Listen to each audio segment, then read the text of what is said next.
welcome to That Sailing Couple podcast with Lauren and Tim, coming to you live this evening from Jenner, California. We're here. Home of the Harbor Seal colony. It's a Harbor Seal resting point or something. They use it year round. They breed. They do breed. Right down there. Breeding ground. Yeah, it's like a pelican sanctuary as well. A lot of pelicans. There's actually, they call this little area Jenner Headlands, and there's the ridge directly to our east right now is called Raptor Ridge because of all the hawks and osprey and bald eagles that live around these parts at the mouth of the Russian River. Yep. We're I think it's 10 miles to Bodega Bay, right? Yeah, we can see it. We can see Bodega Head right now. Yeah, it's pretty good visibility. Yeah, I can see Point Reyes too, actually. It's a little hazy down there, but I can see the landmass out past Bodega Head. Yeah, so Bodega Bay is where they filmed The Birds, I think. Alfred Hitchcock. Oh yeah, they filmed scenes at the church on top of the hill. There is a tremendous amount of birds in this little microclimate that we have out here. It's pretty cool here. We like it here. There's a lot of good oysters. Clams. Mussels. There's that too. There's crabs. They got big crab industry. What do they call that white fish that they catch around here? Can't remember, but really good crab season coming up in 9 days. It starts in 9 days, really? Mm-hmm. Okay, yeah, so we drove through today and all the crab pots were out. We actually had crab cakes down there at the Spud Point Crab Company. Mm-hmm. At Spud Point Marina. Mm-hmm. In Bodega Harbor. They do it up right down there. It was delicious. Best clam chowder, too. I mean, that one, I think it was better than usual today. I would agree with that. We haven't been there in a couple years to Spud Point. Oh, I'd go there. You've been without me? Yeah. That ain't even right. What am I supposed to do? I mean, if I go down there, I probably am going to try and go by over there, you know.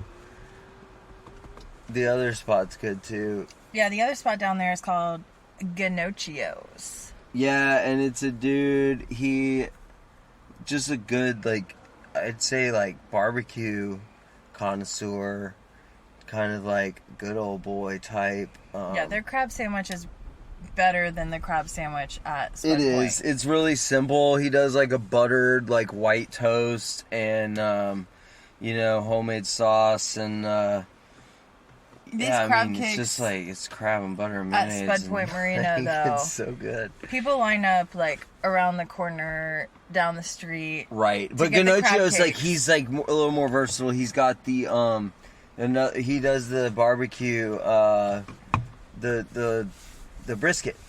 Which is hard to find in California. A lot of people don't do brisket. And he does a really, really good kind of,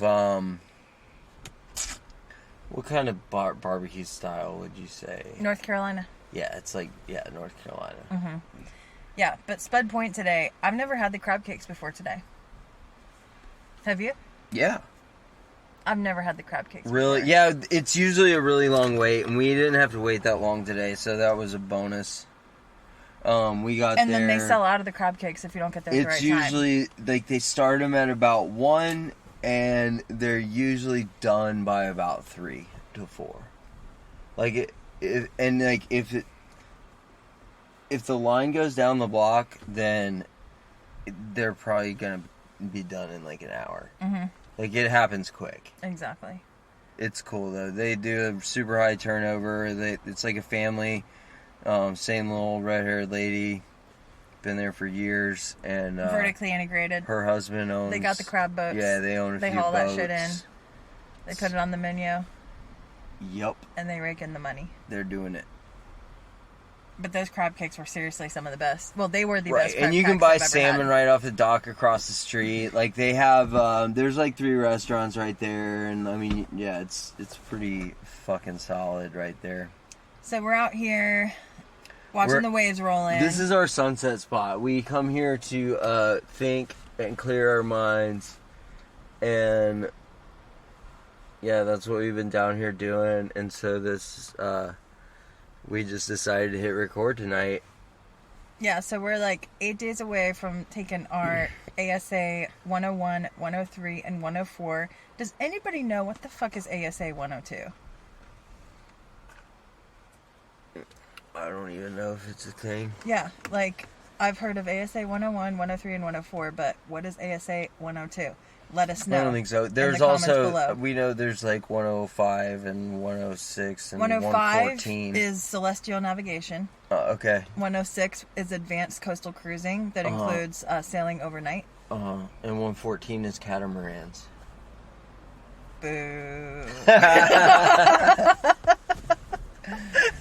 No, we don't know. We don't hate either. We appreciate. We don't hate.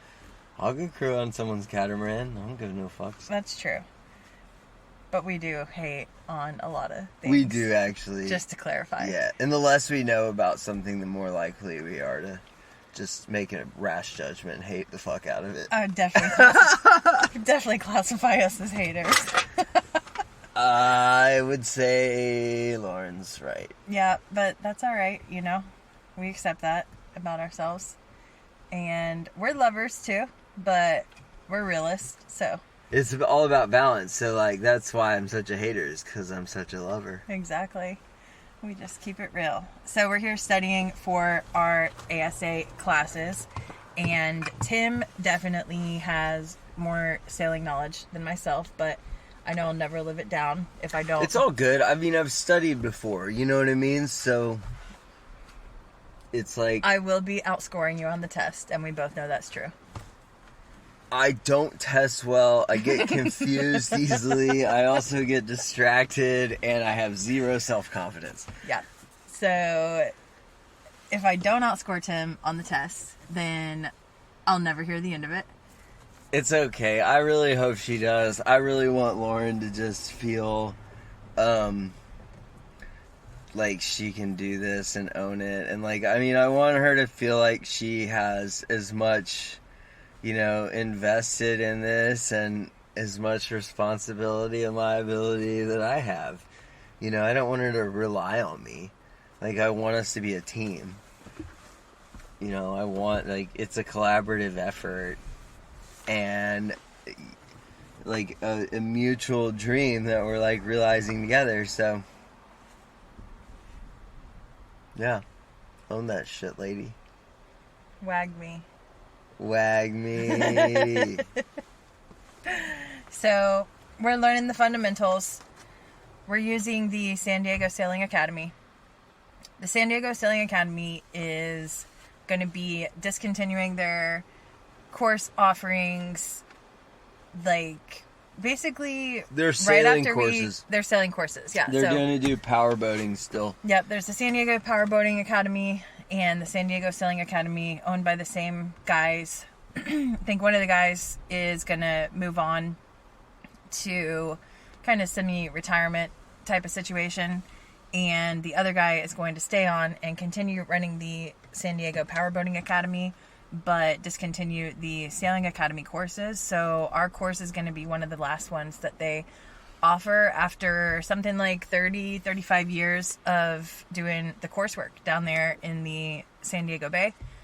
The course is going to be based at Ginochio Marina at the end of Shelter Island, the closest marina in San Diego to the open ocean. And we're super stoked. Yeah. Yeah, looking forward to it. So that's in 8 days. And we're going over our vocabulary, making our flashcards, doing our in-book tests and quizzes. We had this book, actually, I got it at Goodwill a long time ago. Yeah, we've had this Sailing Fundamentals book by Gary Jobson, which is one of the required textbooks that was What's the given to us. publication date on this I think one? it's 84. 84. Yeah, it seems like it's old. But yeah, it was one of those things where I saw it and it was like 25 cents and we had this mutual dream and I was like, well, this will be a good like thing to sit on the shelf or coffee table book or whatever. Yep, so come to find out, it ended up being one of our textbooks. So the other textbook is the Bareboat Cruising Made Easy, Which is the course book from the ASA for 103 and 104. Mm-hmm. And so these are both ASA official Oh, books. okay. I didn't know where this one was. Yep. Cool. So we're learning some stuff. We're reviewing some stuff. What'd you learn today, Lauren? Today we went over kind of some of the rigging vocabulary. Yeah, I think that's like the biggest thing we've been focusing on so far is vocabulary, and just like we don't want to show up to the boat. And we don't. be I know we don't need guys. we don't need to know everything before we get there. Like that's the reason we're going to class is like to learn, but at the same time, like we want to speak the language. You know, because I'm sure everyone here has been to a foreign country and not known the language, and like there's a certain amount of helpless that you feel in that first like 24 hours, you know, and before you ask like how to order a beer or get to the bathroom or like, you know. Donde está la head? Mm-hmm. aquí, allá, alright. Yeah. So, we're trying to learn the language, and we've been doing good. I mean, I remember a lot. It's been a long time since I, have been on a boat, but I got a little confused about the, sail nomenclature as far as like Luff versus leech. Yeah, we got the luff and the leech confused. But now I know that the luff is the leading edge. Right. And the edge that's not flapping in the wind. Mm-hmm. And the leech would be the trailing edge. Yes. Yep. So got that. So we got that figured out. Where are we at here? Oh, there's little clouds moved in. Can't see the ball anymore. So I think we're like an hour out. Yeah, we still got like an hour till sunset, so buckle up, kids. Buckle up, it might be a long one. Like, we got another beer left, I think, too. Yep, might be a long one. A little ASMR for you guys. It's the sound of beer cans rolling around, being manhandled. In the cockpit. In the floorboard of your Toyota Camry. On the side of a road. Mm-hmm. Right close to your campsite. Two beer cans opening in near unison. Oh, I didn't know we were trying to sync up.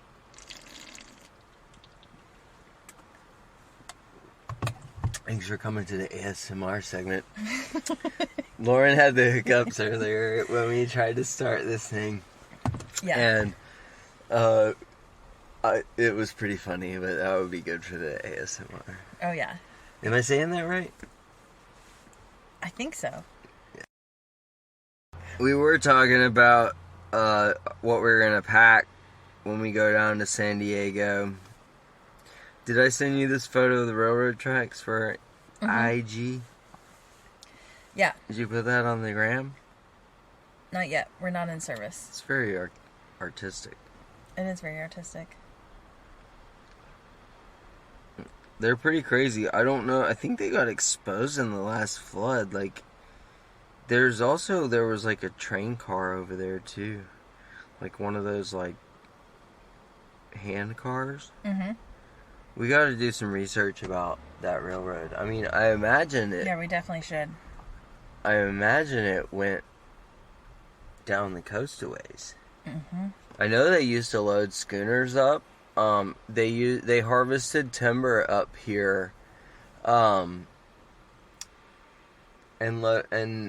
they to rebuild San Francisco after the 1906 fire. Mm-hmm. So after the earthquake and the city burned, they cut a lot of the old growth redwood up here. So most of the redwood is second growth, which means they're at this point about 100 years old, 120 years old. Damn. And they're about 150 feet tall. And some of the larger ones are about 5 to 6 feet in diameter. But the older trees, like what they were cutting out of here, were like 300 feet tall and in the like 7 to 9 feet in diameter. Mm-hmm. And that's what they have a little pocket left up in Armstrong Woods. Is some of the old growth redwood around here. But anyway, I think they did a lot of cutting in the river valley upstream, in Guerneville and Healdsburg, and they had sawmills at those locations where I think they floated logs down there and ran them out towards the ferry point, Larkspur, and they ferried them across the bay to San Francisco. And then also they would pull schooners up down here in Duncan's Mills, Duncan's Landing, and they had a train line. I know went all the way out to Duncan's Mills, but I think that was the last stop on the rail that connected to San Francisco. And I don't know exactly what this railroad did, but I imagine it took logs from the river mouth here south towards Bodega, where they were loaded onto schooners. Like, I think this was probably like a really short rail that just moved logs a short way before they loaded them out into the ocean and loaded them on schooners. California's heady.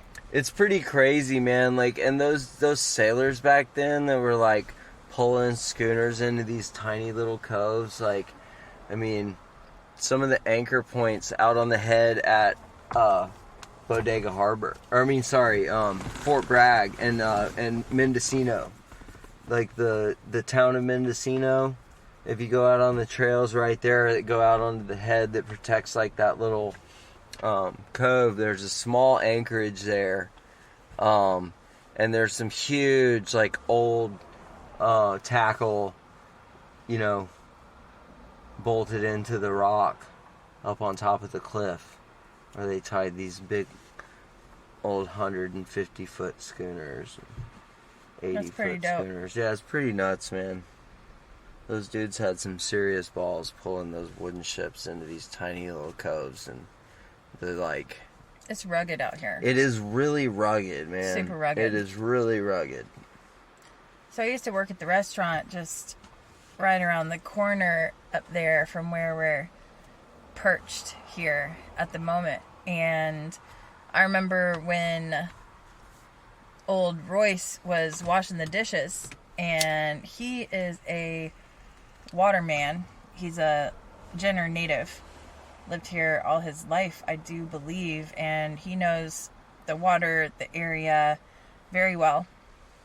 And he saw these two guys coming in on their prone paddle boards into the mouth area, and was like, dude, those guys need to not do that.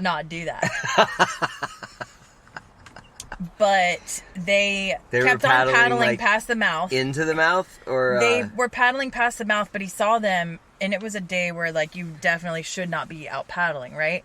So they paddled past the mouth. They went around to Goat Rock, and they put their gear down. They caught a ride from Goat Rock over the bridge to the restaurant, and they came in to eat dinner. And it turns out that they had paddled on their prone paddle boards from Alaska. Oh, wow. Yeah, I remember you telling me this story, but that's fucking incredible. It was just so crazy. How long was their trip? I don't know how long it took them, but they definitely paddled from Alaska here to Jenner, and they paddled all the way down to Mexico. I don't know if they went all the way to Baja. Mm-hmm. I don't think they went all the way to Baja. They went like all the way to San Diego, so to like Tijuana. And then I believe that they plan to pick up the journey from Tijuana and finish the paddle all the way down. What time of year Baja. was it that you saw them here in Jenner? I don't remember. But their project... I mean, you got a helping wind the whole way, for sure. Oh, yeah. And you know, they were, the problem would really be to get out past these points, like, I mean, once you get... to come in here, you got to paddle out pretty far to get around Bodega Head, and then to get, from there going around, I mean, God, that would be pretty intense to go through the shipping channel and the currents, like, around the bay. Like, once you get around Point Reyes, like, it's pretty ripping, you know what I mean? Like, they called their project the By Hand Project, and they were on Kickstarter. And you've got their hoodie. I know. Supported still wear it, their project, by buying a hoodie, but I don't remember. It was their years names. ago. You saw them it was like 4 or 5 years ago. Several years ago, and when they came in to dine at the restaurant, we had a conversation because I was actually behind the bar that night. So we hooked those kids up with a cabin on premises of the restaurant, and I ended up giving them a ride back to their paddle boards that next morning and feeding them plenty of alcohol that night before to make sure that they slept easy. Man. But we talked about hiking the Appalachian Trail and the similarities between through hiking and this adventure that they were undertaking. And I definitely remember sharing with those guys that I was working my tail off currently, but I had a dream of sailing around the world. And that was going to be my next big expedition. And sure enough, Mama wasn't lying. Yeah. Well, I mean, yeah, it's a big goal. For sure. And, like, sailing around the world is, like, kind of a loose term the way I look at it. Like, it is a loose term. I'm not trying to, quote-unquote, like, take a lap around the world. But I am trying to... like, spend 5 or 10 years on a sailboat, and realistically, like, we'll probably be a little bit attached to land for the first couple of those years, and yeah, but now we're on the path. We're on the path, and we have a clear plan, and, like, I think what we're gonna do is gonna work. Oh, dude, can y'all hear that shit? Another chopper. That one's the sheriff. There goes the sheriff. Ooh, he's really moving. Yeah, dude. Earlier, I don't know a lot about helicopters. I know that one's just like kind of your standard, like, turbo fucking prop, like, medical or traffic or like, I mean, yeah, it's just like a regular ass fucking helicopter. But earlier we saw a fucking Black Hawk and an Apache fly over, like, in formation, like, ripping down the coast, like, what, 600 feet off the fucking water, like, yeah, it was like a gunship, like, I mean, yeah, and then escort, know what you're gonna like, see it was cool, man. It's gnarly, too. Shit happens. Yeah, we were down in San Diego, at, where was the rest stop? We stopped at a rest stop a few hours north. Just south of Dana Point. They were doing maneuvers in an old, I don't even know, it was a pig, though. It was a huge fucking thing. Yeah, just a big transport copter, and they were, just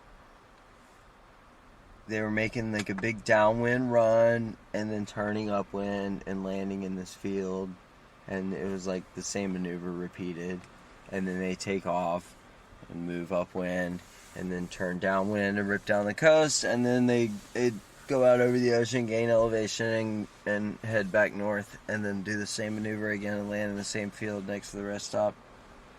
Watched them do it a couple times while we were taking our little break there.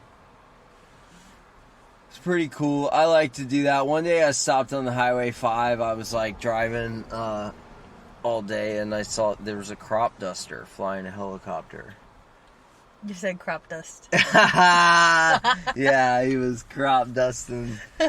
But yeah, so he was. It was pretty cool, man. He was turning sideways and just like falling out of the sky, and then rotating back, blades up, and like taking off 4 feet over the ground. Like, it was a pretty incredible maneuver, and he was just getting back and forth across the field so fast, you know. And then like watching those guys land, like they land on top of the trucks with the chemical or fertilizer or whatever the fuck they're spraying. You know, I think generally it's like pesticide and fungicide. Alright, here we are again. We fucking lost the goddamn batteries. So there's some things. We don't know exactly where. We don't know what we didn't record, but we were on a fucking roll. Dude, that was seriously... Probably the best content we've ever created. Yeah, if you've ever heard good content, it's definitely whatever we just lost. Yeah, we lost when the thing stopped recording. Fucking shit we've ever said. It was brilliant. Yeah. We were both like, it was profound. So sorry you guys missed out on that, but we're back coming at you from the Headlands out here, mouth of the Russian River. We took a little sunset break. Goat Rock. Yeah, we took some photos out at sunset. I'm pretty much like a professional photographer. I don't do weddings, you know, but if you got like, you know, sweet like offshore sailing event you want me to photograph, or you know, some action sports like a helicopter trip to Alaska, or you know, any kind of you know, adventure kayaking, or you know, skydiving, you want me to film, I could do it. Yeah, you'll have to supply him a camera. And a plane ticket to wherever we're going. And he'll probably have to, like, actually take some photography classes. I'm a pro, that's the whole thing, is I capture moments. Are you, like, manifesting? I'm just talking shit. That's what I do best. You gotta... That's why I have a podcast. Gotta speak What do you call 3 white dudes with nothing to do on a Sunday afternoon? A podcast. You get it? What am I? Privileged as fuck. We are privileged. Yeah, I know it. Me too. But anyway, we can crack jokes. So... moving right along, we're going to update you guys on the YouTube sailing activity. Ooh. In the recent, you know, what's been going on in YouTube sailing since we memed our favorite sailing YouTube couples. Yep, which was coming right up into the Annapolis boat show. Yep, because if you can't sail, you can watch YouTube of selling YouTubers. You know what I mean. Armchair Admiral. You can be an armchair admiral. Yeah. And you can dream about the day that you can do it for yourself. And follow your dreams. That's what we're doing. Yeah. Following our dreams. So yeah, because if you can't be about it, you can always talk about it. Oh, so we definitely want to talk about, like, who are we going to Patreon on the reel? Oh yeah, no, we got some money to throw around. Not much, but not much, because we're trying to buy a boat. We're trying to do that thing for ourselves. But we're going to go ahead and Patreon up a couple of y'all channels out there in YouTube land, starting with Does any of y'all take cryptocurrency? Let us know down in the comments below. If you take cryptocurrency, hashtag like, subscribe, and if you're into, tell us your favorite cryptocurrency down in the comments. We could start Patreon with crypto. Let's do that. Patreon with crypto. Well, my theory is that cryptocurrency is going to take over Patreon, and that like it's going to really. It's going to be an option. Yeah, what we're going to see happen. I think one of the first legs of cryptocurrency, and it's already kind of happening with these people setting up DAOs, like the decentralized autonomous organizations. Ooh, aren't you smart? Yeah. So basically, what it is crowdfunding, and it's decentralized crowdfunding. In that you can launch your shit, and the only person that's going to take the commission is the marketplace that you actually sell the token on. And a lot of the people that already have a following are able to bypass that in selling their tokens directly off of their website, and providing direct ownership of a new entity that's being created through this, pool of funds. Like basically, I mean, it's like an NFT. Like when you buy into an NFT, your money that you spend on this is going into, a pool of funds with other people's money that's buying into it, that's controlled by the developers of the program, right? So basically you're putting all your trust in whoever created this project. But as far as like creators go, and like, content creators, influencers, blah, blah, blah, like, if these people launch a token that their fans can buy directly into, like that's crowdfunding and bypassing Kickstarter. You know what I mean? And bypassing Patreon. You could write a smart contract that donates a certain amount of, some token from a fan's wallet to the wallet of the entity, your sailing couple, on a monthly schedule. Maybe that's our business plan right there. I mean, Maybe that's what that sailing couple ends up being. It might be like, I would love to learn enough about cryptocurrency and NFTs to be able to consult people on how to like launch their platform with full ownership. And I think the next thing that we're really going to see NFTs be used for is music. And we're going to see the music industry, like we're going to see all the power get taken away from Ticketmaster, Live Nation, Sony. All these promoters, like all these venue owning promoters. Like it's so crazy how they have monopolized the whole music industry. It was like finally the artists figured out how to like go on tour and only pay a little bit to promoters and stuff and own a lot of that like revenue, when their album sales are completely dominated by record labels, right? Like they get pennies on the dollar for their record sales.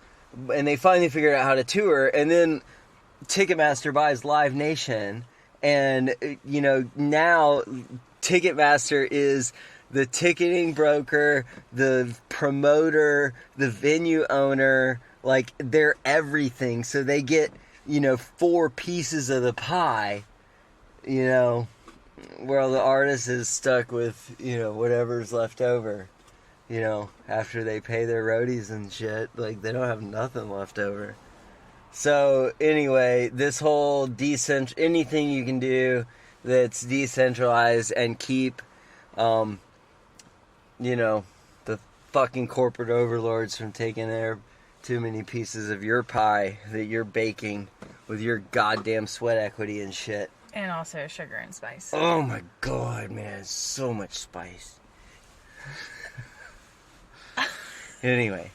That would be a great direction to take. Like, I'm trying to learn as much as I can about it, and what I see right now is, like, a whole lot of possibilities, and even the people that are leading the way, with the whole NFT craze, and, I mean, even some of the crypto people, like, there's so much more potential than people are even like pointing at. Like these advocates are not even. If you've ever been like on the total leading edge of something emerging, which I don't think that a lot of people actually have that privilege in their life. So I was early on Crocs. Say this. You've never owned a pair of Crocs. I did. I used to have a pair of Crocs. What color were they? I did not hodl. They were light blue. Uh-huh. They were fucking... It was like 2003. And Crocs were not a thing. They were actually called Waldies. Dude, Crocs are completely disgusting to me. I hate them with a passion. But I was super early and like, then... honestly, and then I was like, oh wait, these are like Crocs, bad. They're not cutting edge. They're just bad. I want to know who you are. I want to see you in your Crocs, and I just want to see if, like, I can summon up some respect. Because, like, as much as I love him, like, I think Matt's probably the type of guy that has a pair of Crocs. Matt, do you have any Crocs? Matt, GBU, you got Crocs? Let us know. I bet Joel's got a pair of Crocs. Fucking Crocs, man. Can we not with the Crocs right now? It's giving me the motherfucking heebie-jeebies, dude. Oh, man. You know what's the worst is, like, the ones that are, like, they line them in fleece and shit. Like, how like did you let Crocs monopolize the conversation? Because I was going somewhere good, talking about being on the leading edge. All right, sorry, cutting edge. Opportunity. Cutting edge. Of something that's up and coming, like, you know, pre-mass consciousness. This is the type of stuff that Gary Vee talks about. And NFTs... Well, just be careful what you manifest, because it might be Crocs. Could you not? With the Crocs. All right, keep it going. There's nothing to keep going now, because Crocs have killed it for me. Oh, man. They've totally killed it. No fashion sense. God damn the fucking Crocs. All right, I want to know if Ryan from Ryan and Sophie Selling has Crocs. Oh, Ryan totally has a pair of Crocs. There's no way Ryan has Crocs. Everyone's like a closet Crocs owner. No. I will not accept that all you selling couples who I admire and look up to out there are rocking the Crocs. I cannot condone it. But let's just move on from that topic, because that's another thing for another time. We don't want to think about it. I'm never going to own another pair of Crocs We're ever. Croc haters. I hate Crocs as much as Gary Vee hates Michael Jordan. It's a pretty strong statement, I think. Fucking Crocs, dude. Chacos all day. Crocs ever make you cry? It ain't.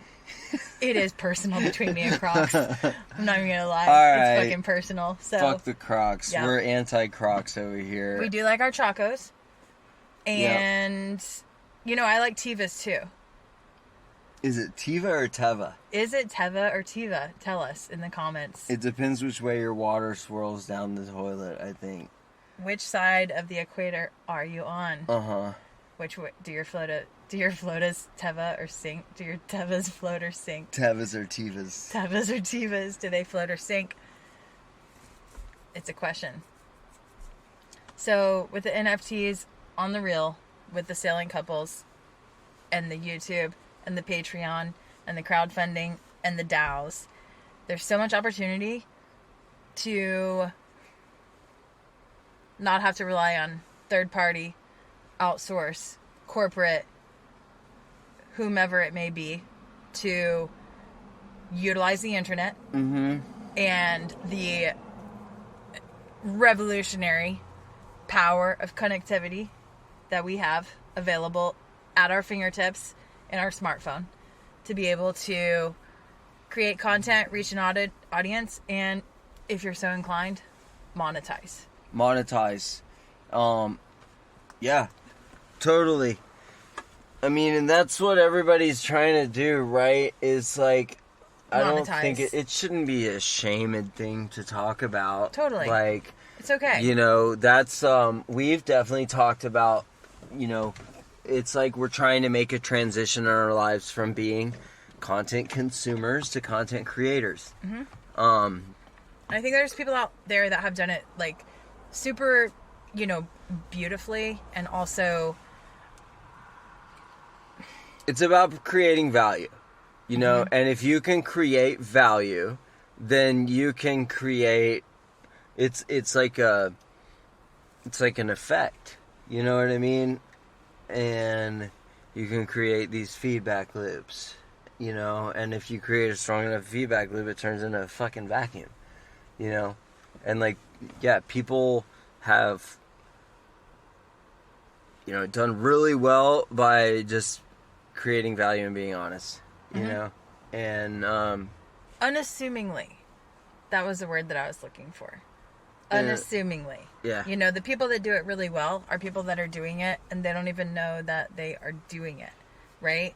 And there's an honesty and an authenticity behind putting well, I think that's what like people value crave, you know what I mean? into It's the really funny. ether or the metaverse Yeah. or the world or whatever it is Just you the want to call world. it. I mean, It's really just the the world. world, you know, and yeah, there's more dimensions to it than anyone sees at face value. Yep, that's the You higher know. calling piece of it. I think that it's not about the internet, although the internet has it's like quantum magnified the potential for the reach, you know, but it's really about just like living where you are in the moment that you are in and interacting with the person whom you are with at that point in time. Like, love the one you're with.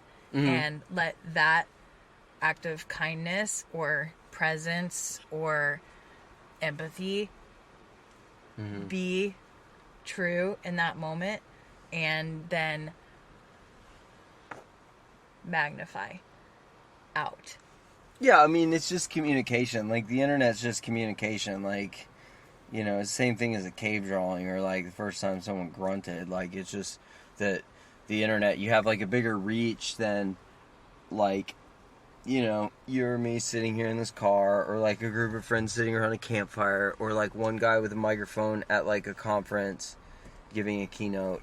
You know what I mean? It's like the internet has, like, this Organic reach. this reach that is unmeasurable because, like, it has memory and, like, this crazy acceleration factor that, like, if you can find a way to tap into it, then you can, like, just really, like, it's crazy. But the memory thing and the fact that, like, the moment of, like this moment of us creating this, like, idea and thought and, like, and bringing it to, like, podcast. Just an understanding between us. Like, it gets, like, remembered on our podcast, and then, like, it can be accessed by, you know, right now, anyone who pays attention enough to, like, listen to our podcast. But my theory is, like, in the future, that AI breaks this down and, like, you know, hacks into our keywords and even analyzes, like, groups of keywords together as an idea and